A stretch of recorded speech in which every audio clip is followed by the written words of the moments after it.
So, gongs and altered states, biophysical mechanisms and cosmic consciousness. So, about 10 years ago, I stood in front of one of these big gongs and everything changed. It was about 10 minutes. I was somehow transported out into space, and at the end of 10 minutes, I thought I was going to cry, and I had no idea why. So, I read every book about gongs, really searched into it. Don Conroe, the Grand Gong Master, says the universe is a gong.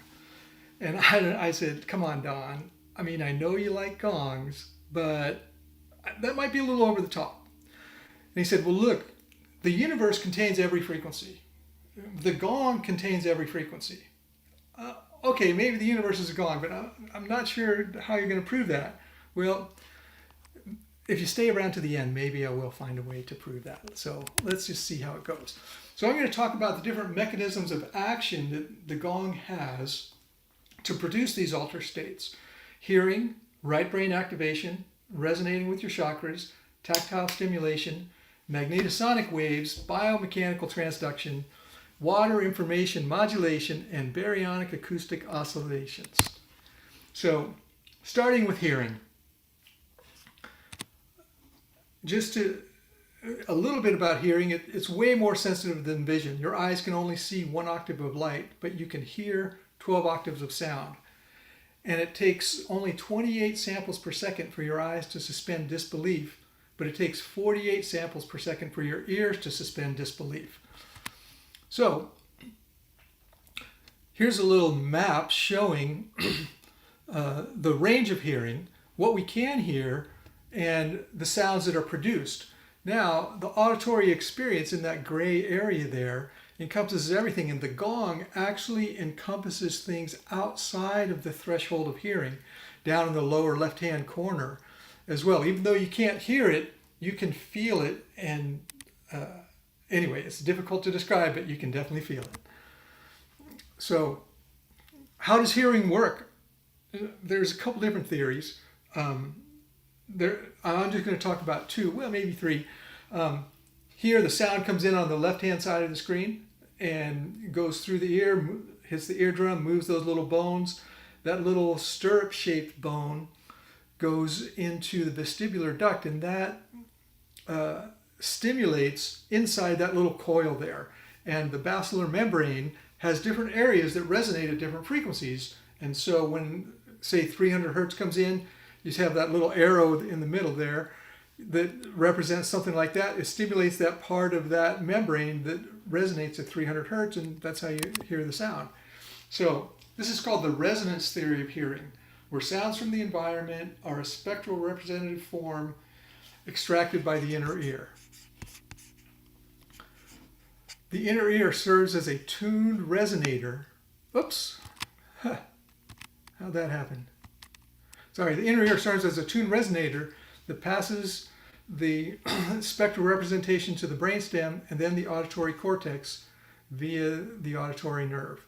So the basilar membrane of the ear resonates with the sound at a corresponding characteristic frequency.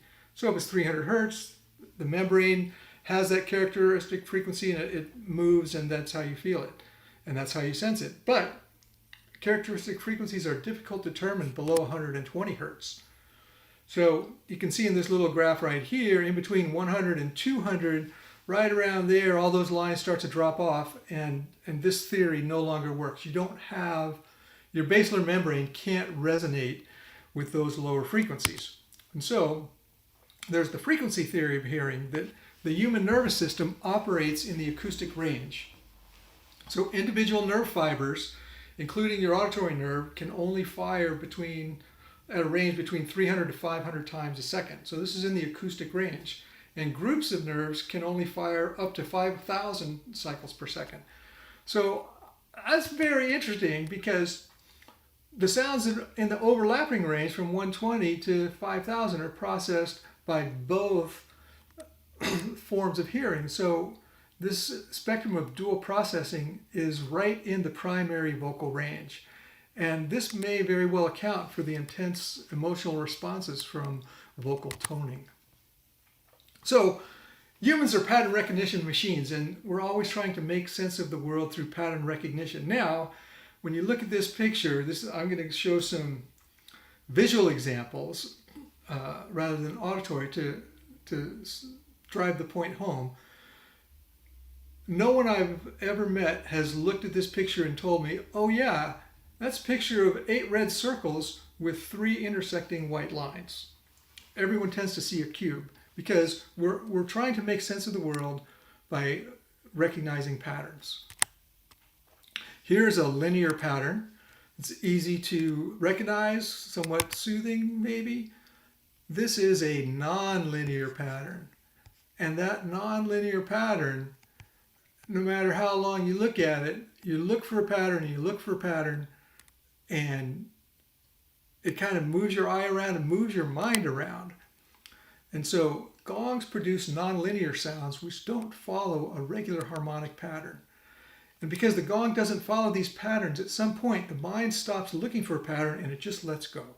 And you know, I've had a woman that she described herself as being admittedly very stressed. And she stood by the gong for 5 minutes and she said, that was the first time in my life I have never had any thoughts in my mind. And I'll talk more about that in a little while here. So, but there you go. Problem solved. You just needed to restart. So now we'll talk about right brain activation. Kind of goes along with hearing because the tonal quality has been shown to change psychological states because tonal processing over here in the right brain is separate from language processing on the left brain. And so the right brain activity is associated with intuition and nonlinear consciousness. There's that word, nonlinear again. And developing this mental state leads to parasympathetic response and physical healing. So here's a great analogy. It kind of shows the left brain is sort of black and white, right? Yes, no, etc. Where the right brain is a lot more touchy-feely. And now that we're in the right brain, let's talk about chakra resonance as maybe a method that the gong might stimulate. Well, the common belief is that the chakras follow the C major scale from the base to the crown. And the earliest publication introducing this belief was in 1970 by some American and European authors. There's absolutely no evidence for this, and there's no ancient tradition for this. However, there is evidence to the contrary. So we'll just let that fall away, and we'll look at some of the evidence. This is from Thomas Anderson at Physonics, and he did a study to measure people's subjective response to different tones and focusing on their chakras. And the darker the square, the greater the response. So all the way in the lower left-hand corner, you can see the low C tended to have the greatest amount of response. So maybe that has something to do with it, but every other note did also. And what this really shows is that the lower frequencies, all the way on the left-hand side there, tend to stimulate the lower chakras. And if it was C, D, E, F, G, A, B up the chakras, then all of these little squares that are highlighted, you would expect to see them all perfectly dark. And it's not that way at all. So the thing about chakra resonance and the gong, we can't say that all chakras are tuned to the same note.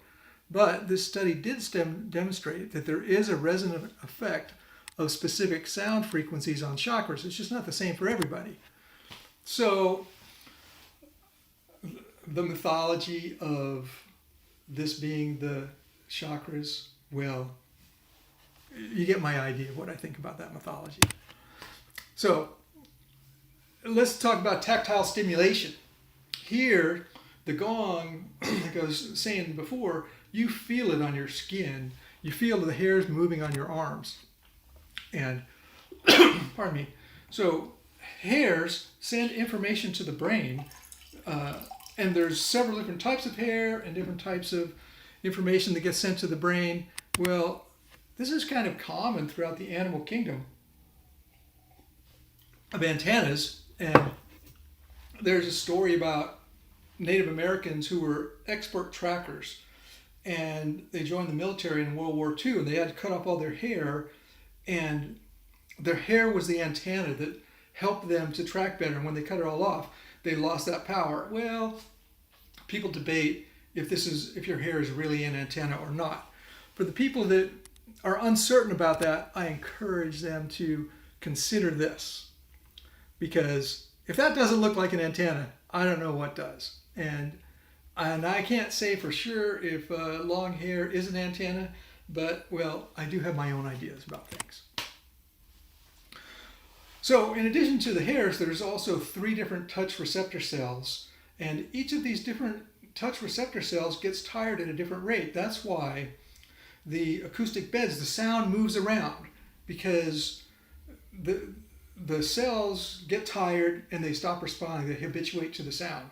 And so by moving the sound around, the cells never get tired. They get stimulated and rest and get stimulated, and then, this creates a parasympathetic response. So tactile stimulation throughout the entire body activates the peripheral nervous system. You get really connected, and combined with the headphones and the acoustic stimulations, this can really induce a parasympathetic response. So the difference between sympathetic and parasympathetic is sympathetic is fight or flight, parasympathetic is rest and digest. This is when you rest and restore your body through parasympathetic response. So, oops, got a little too far there. What happened? Here we go again.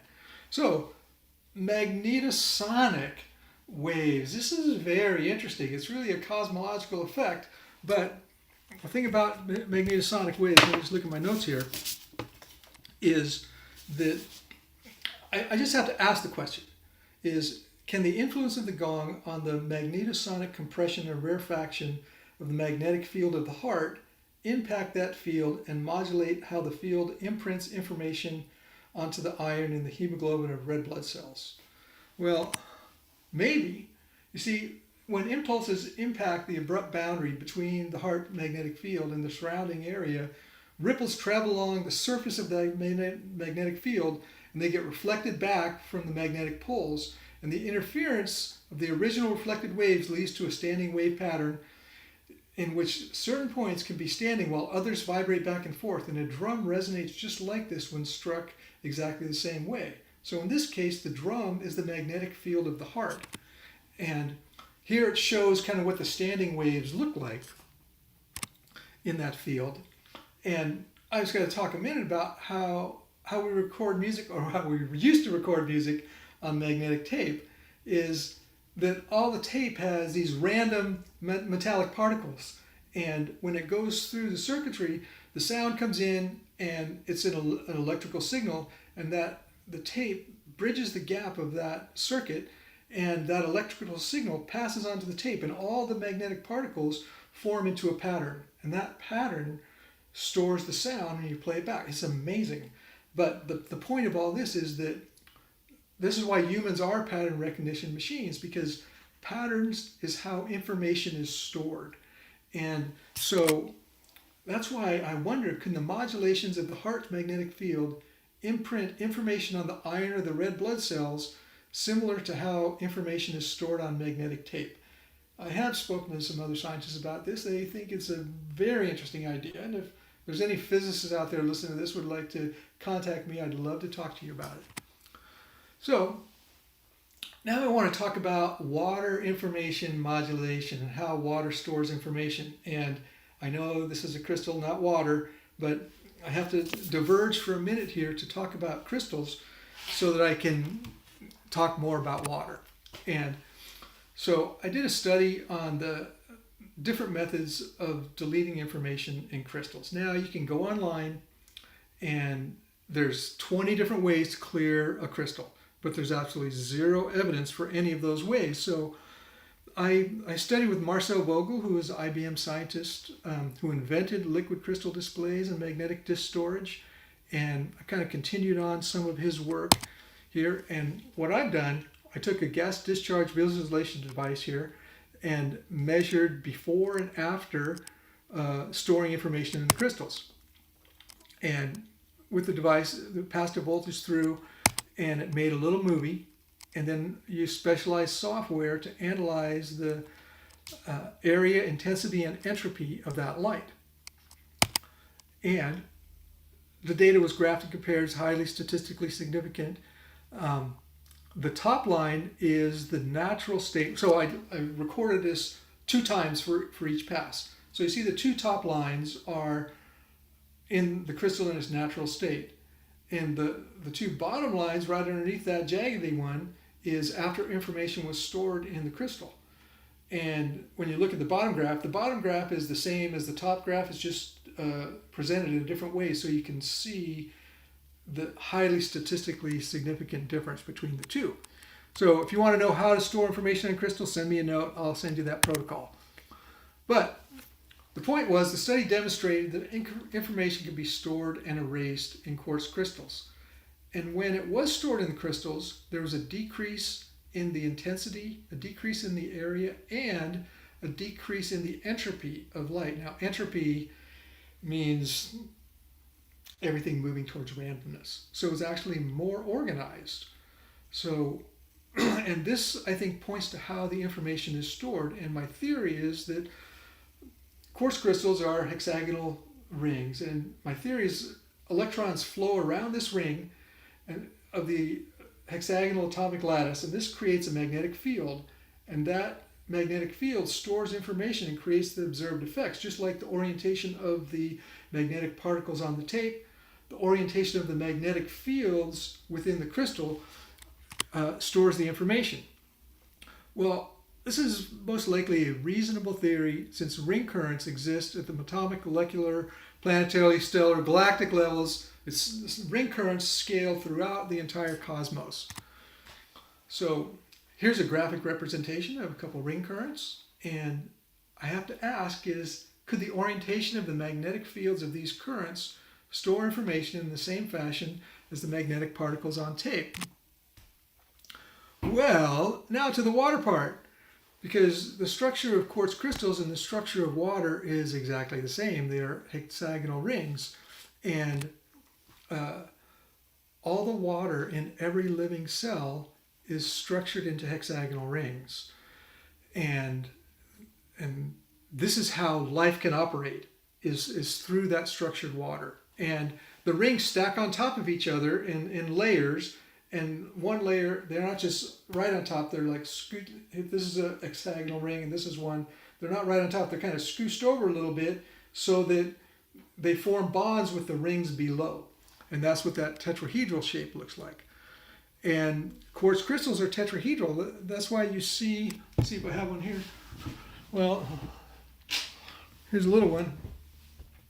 Hold it up.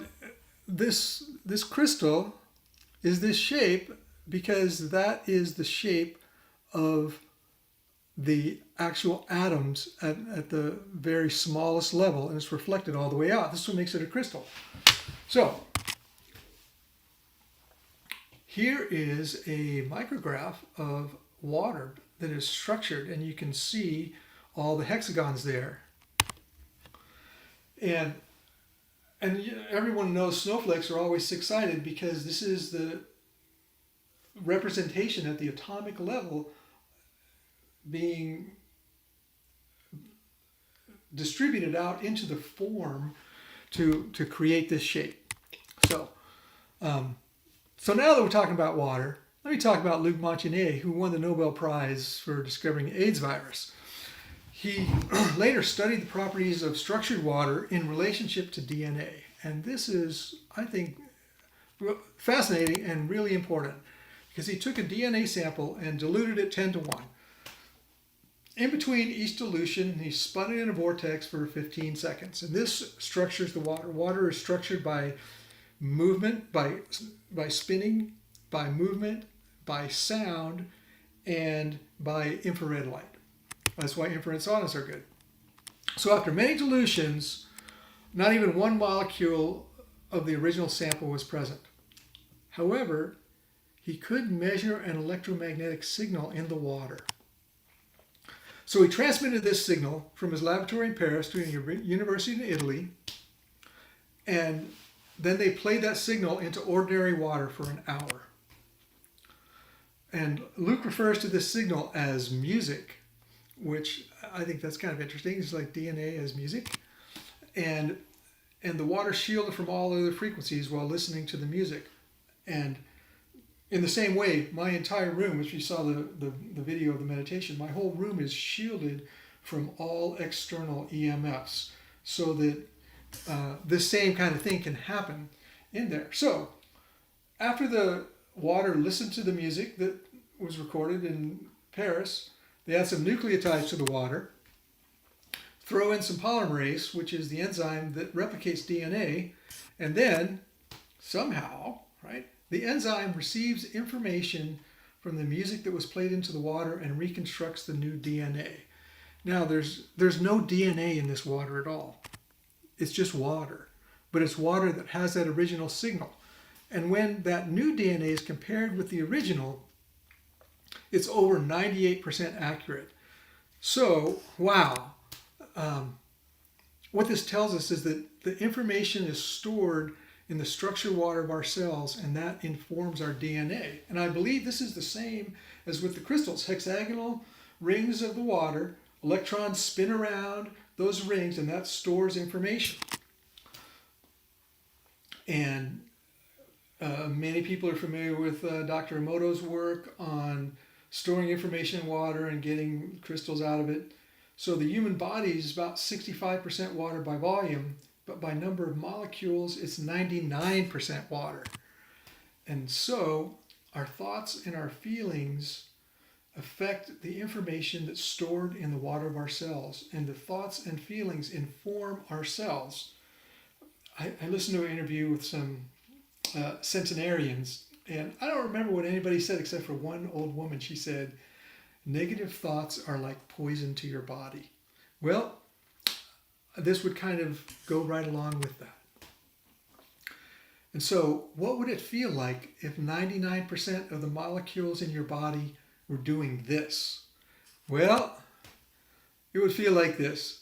It would be resetting everything. It would be, it would be as if, well, I can tell you it's exactly like coming, how can I describe it?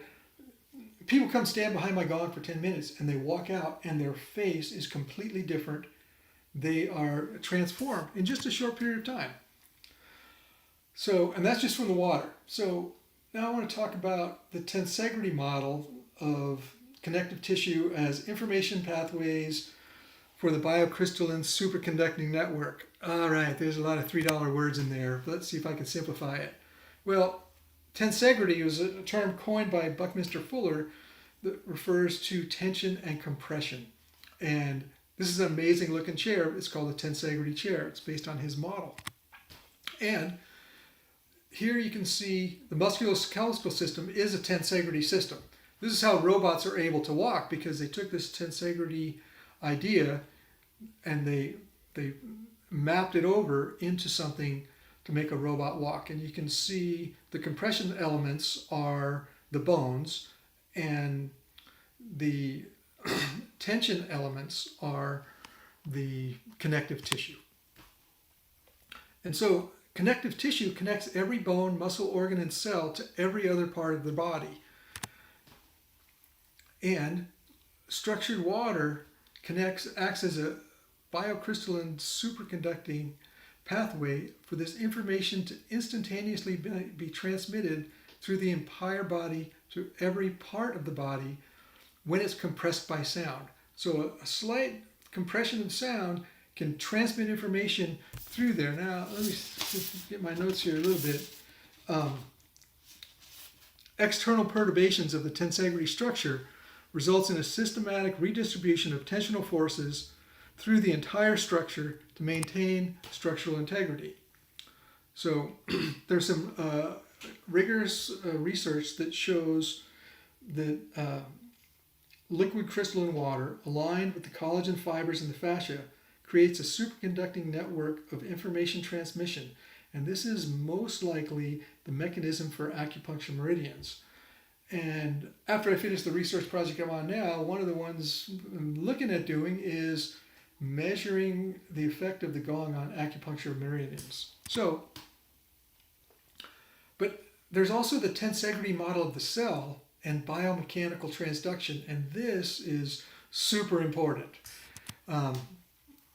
Because the old model of the cell is called the balloon model of the cell. Here, there's kind of a sac with a bunch of goo in it, and it doesn't really have, it doesn't even show any kind of skeleton in here, right? Where the tensegrity model of the cell refers to the cytoskeleton and its effects. And there's about a 30-year study at Harvard Medical School that goes into quite a bit of detail on this, but the cytoskeleton of the cell maintains its shape, and where there's three parts, the microfilaments, microtubules, and intermediate filaments, and where they anchor in, there's certain enzymes and different things that when they are compressed or moved, they respond and they produce biochemical effects based upon the tension and compression of the cell. So here's a Buckminster Fuller, who developed tensegrity, developed the geodesic dome, and it's super strong because you just push one place and the tension is distributed over the entire structure. Okay, and here's a photomicrograph showing all the cytoskeleton of the cell, and it's amazing. There's so much there, but yet it's been pretty much ignored in what it does until just recently. And so the reason this is important is because vibroacoustic disease is caused by excessive exposure to low frequency and infrasound. And what happens there is that airplane pilots, not all, some, not all, but people who work on the tarmac, people who work with heavy equipment or in noisy factories, their cells are being bombarded by all these low frequency sounds, and so the cell responds, emits different biochemical markers that say, hey, we need more connective tissue to try and protect, and it produces connective tissue around all the internal organs, and excessively, and sometimes, it's not very good. It's not something you want to happen to you. And so wearing ear protection around prolonged low frequencies is just like wearing sunglasses when working with X-rays. It protects the sense organs, but not the cells in the body. And so I wonder if the excessive low frequency noise disrupts the cellular structure of the water, and the body produces excessive connective tissue in an attempt to protect the structured water in the cells. I think it's a reasonable hypothesis. We'll see how that plays out. So, to summarize, hearing can profoundly affect our conscious state. The quality of sound can trigger right brain activation and parasympathetic response, which leads to healing. The chakra areas appear to be stimulated by sound of varying frequencies. Hair and tactile receptors transmit information that can stimulate a parasympathetic response. Modulations of the magnetic field of the heart might imprint blood with new information. Sound can induce mechanical changes at the cellular level and affect connective tissue. The connective tissue can act as a biocrystalline superconducting network, instantaneously connecting every part of the body. So when the sounds come in from the gong are very coherent, those sounds can be in one part of the body, but the information from that is instantaneously transmitted to every cell. 99% of the molecules in our body are water molecules, and that all that water is structured. And water can store information in that structure, and this impacts the expression of our DNA. Modulating the water molecules with sound can restore them to their natural state, and this can activate the innate healing wisdom of the body. And one more thing. This is my most speculative theory. It is baryonic acoustic oscillations. And this is a picture of a bunch of galaxies. Well, as we said, gongs are non-linear percussive instruments. And let's just, if we can go back a little ways before all those galaxies. I'm not saying there was a Big Bang. Maybe there was, maybe there wasn't. But if there was, the people who believe there was have done a lot of math. And, gongs the sound of a gong, it's a nonlinear instrument, can be described in mathematical detail in a set of nonlinear coupled differential equations that govern the dynamics of the oscillating equations, whereas the coefficients are directly connected to the geometry and elastic properties of the vibrating object. That's the gong. But these are the exact same properties, are the description of what governs the baryonic acoustic oscillations. And baryonic acoustic oscillations are 400,000 years after the Big Bang. Sound waves, matter separated from light, and it created a pattern of galaxies in the cosmos, and this is a reflection of the sound produced from that baryonic acoustic oscillation. So here's a map of that sound, some microwave background radiation, or is it a sonogram of the birth of the universe when light and matter separated? Well, it makes me wonder, was the sound of matter and light letting go of each other the same as the sound of a gong? Does this sound cause us to let go of our thoughts and return to the feeling of the true nature of our being in the cosmos? Well, maybe Don was right after all. Maybe the universe is a gong. And everything is a fractal vibration reverberating from this baryonic acoustic oscillation. And I wonder... I got a question. Yeah. Who played the gong? Yeah. So we are the gong because we are fractal holographic representations of that sound. We are the gong. We are the fractal harmonics of it. And so I wonder, is the altered state created by the gong actually our natural state, connecting us with the oneness of everything? And most people, the most common experience when people stand behind the gong is, I was out in space. I was in the cosmos. I was out and it's a sense of deep inner peace at the same time. So that's my show. I want to invite people to come down and see me. I'm in San Diego County. It's pretty darn fun.